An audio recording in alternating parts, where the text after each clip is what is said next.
सियासत नहीं, मेरा ईमान है कि वो कौम, मुसलमान कौम, जब तक ला इलाहा इल्लल्लाह का मतलब समझते नहीं और अपने दिल में ला इलाहा इल्लल्लाह को नहीं जानती, वो कौम हकीकी तौर पे आजाद नहीं हो सकती।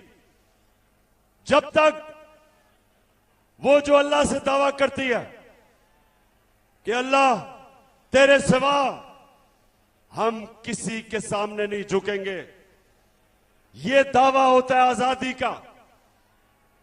और दूसरा कि जब तक एक कौम मेरे नबी सल्लल्लाहु अलैहि वसल्लम की सीरत पे नहीं चलती, उनकी सुन्नत पे नहीं चलती, वो ज़हनी तौर पे आजाद नहीं होती, उसका किरदार ठीक नहीं होता।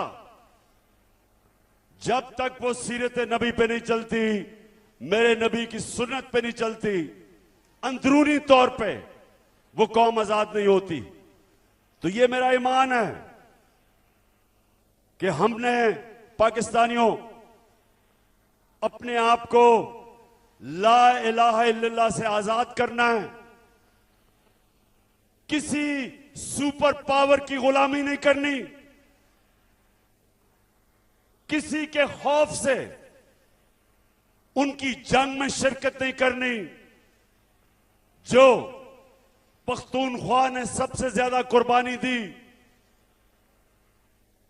कि हमारा हुक्मरान खौफजदा होके हमें उसने अमरीकनों की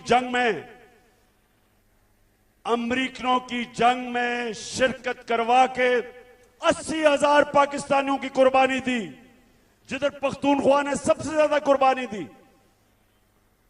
तो जो मैं आजादी की बात करता हूं, हम फैसले अपने मुल्क के लोगों की मफादात के लिए करेंगे, अपनी कौम को किसी और मुल्क के फॉरेन पॉलिसी के लिए कुर्बान नहीं करेंगे। यह है आजादी। और दूसरी चीज, कुरान में अल्लाह कहता है जो लोग ईमान ले आए अल्लाह उनके खौफ दूर कर देता है। जो मेरे नबी सल्लल्लाहु अलैहि वसल्लम की सुन्नत पे चलते हैं ज़हनी तौर पे आजाद हो जाते हैं। जब ये बातें करता हूं तो इसलिए नहीं करता सियासत चमकाने के लिए, या आप सब जानते हैं इन्होंने इस्लाम को बेचने की दुकानें बनाई हुई हैं।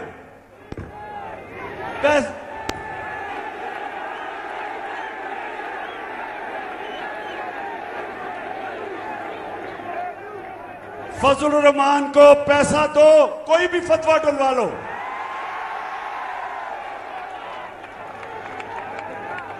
तो सबसे पहले ये जो मैं आपको हकीकी आजादी की बात करता हूं, इंशाअल्लाह इसी तरह हमारी कौम एक अजीम कौम बनेगी।